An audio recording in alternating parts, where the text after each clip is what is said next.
भी चंदा मतलब बकाया राशि जो रह गया है, आप अपना चंदा हमें गूगल पे, फोन पे या पेटीएम या कैश लाकर भी जमा कर सकते हैं।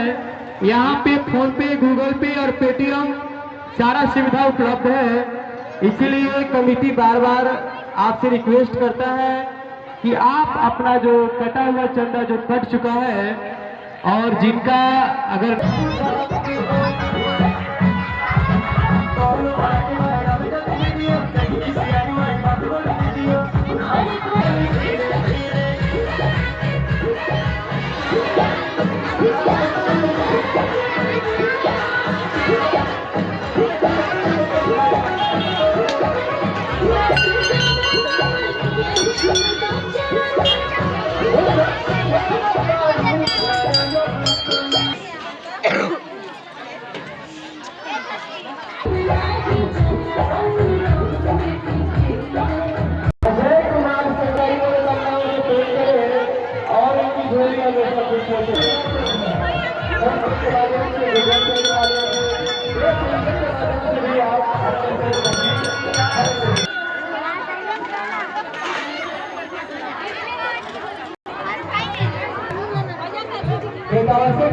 करें, आपकी प्रतीक्षा, आपका इंतजार।